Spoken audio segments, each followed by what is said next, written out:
Oui, comme vient de le dire Isabelle, je vais vous présenter différentes actions que met en place Business France qui ne sont pas spécialement dédiées à la décoration, au mobilier d'intérieur, mais par exemple sur le mobilier urbain pour la ville durable.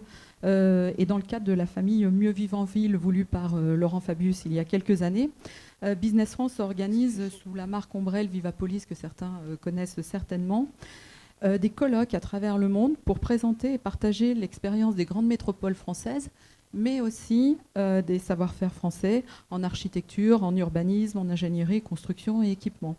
Donc on a déjà réalisé ce type de colloque Vivapolis à Istanbul, à Abidjan. Les prochains seront organisés en Indonésie, en Philippines à la rentrée. Donc les personnes du mobilier urbain peuvent être intégrées dans ce type de colloque. Si on parle du volet santé, qui est un volet très important pour Business France, toujours géré sous l'enseigne Famille Mieux se soigner, outre une présence sur nos grands salons traditionnels qui sont Medica en Allemagne ou Arabels à Dubaï, on a mis en place Business France des clubs santé à travers le monde qui sont copilotés et par le bureau localement, Business France, et par les entreprises qui sont implantées sur place. L'objectif, c'est de réunir tous les acteurs institutionnels et privés pour partager de l'information sur un territoire donné, mais aussi pour définir des stratégies communes et identifier des projets qui permettent de proposer une offre globale française qu'on ne sait pas toujours faire pour construire un hôpital ou ce genre de choses. Donc pour construire un hôpital, on fait une approche particulière sur les projets hospitaliers. Avec notamment une veille active sur tous les projets et les appels d'offres de construction d'hôpitaux à travers le monde. Donc ça touche le mobilier médical, les lits médicalisés pour ce qui est de certains d'entre vous.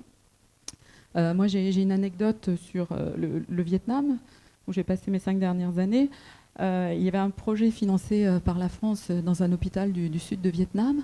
On travaillait avec l'ensemblier qui avait remporté l'appel d'offres, on a organisé des missions. Et une entreprise du mobilier, Sotec, pour ne pas la citer, a rencontré cet ensemblier lors d'une des missions organisées par Business France au Vietnam. Et ils ont pu avancer sur ce projet d'appel d'offres et équiper l'hôpital du sud Vietnam.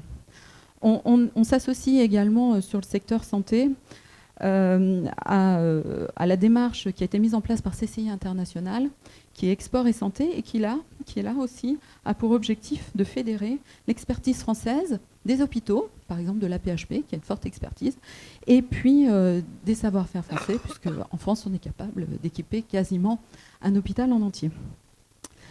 Toujours sur cette veille on va dire, de projets hospitaliers ou tout autre, on a une base de données qui permet de faire passer l'ensemble des appels d'offres et les projets dans le monde entier qui sont gérés soit par des bailleurs de fonds, soit des appels d'offres locaux.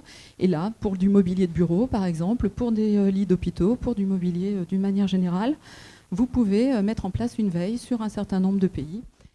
Toujours pour poursuivre sur ces appels d'offres les grands projets. Ils sont financés souvent par des bailleurs de fonds. Et on vous propose aussi à Business France d'aller les rencontrer à leurs sièges sociaux et pour bien comprendre comment se faire référencer auprès de ces organismes, mais aussi rencontrer les responsables achats quand il y a des projets.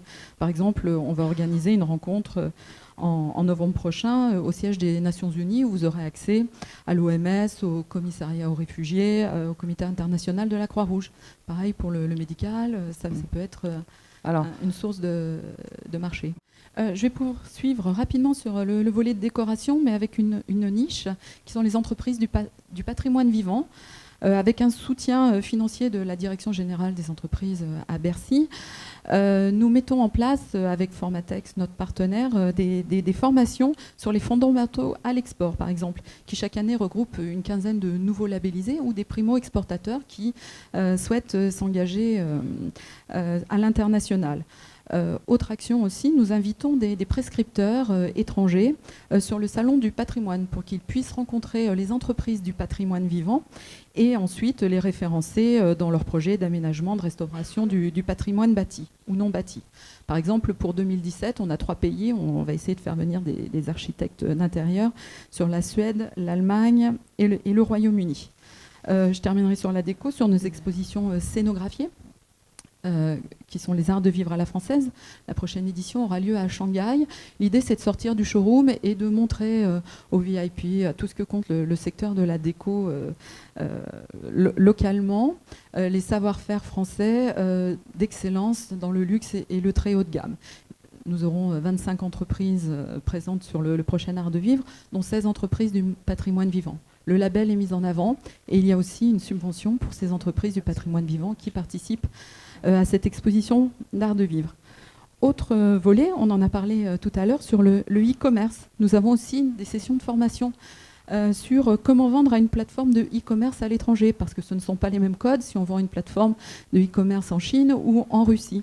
Donc, au cours de ces formations, on vous conseillera sur comment concevoir votre offre adaptée par exemple au marché chinois, au marché russe ou d'autres marchés.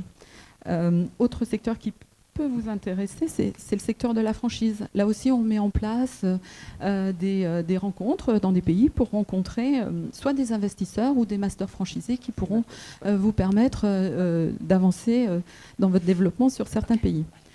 Je terminerai, juste un dernier mot. Pourquoi le sport et la déco ? Eh bien, par exemple, dans les grands événements sportifs, on a besoin de mobilier.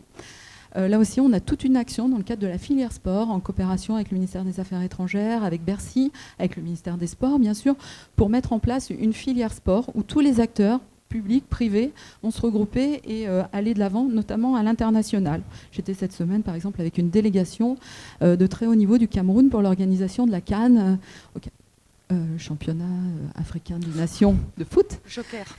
Et la semaine prochaine, on sera avec le ministre des Sports de Côte d'Ivoire, toujours pour l'organisation d'une CAN. Et en octobre, on sera au Qatar avec les organisateurs de la Coupe du Monde de foot. Donc il y a de la fourniture, il y a de l'équipement sur ces secteurs-là. Voilà, j'en ai terminé. Merci.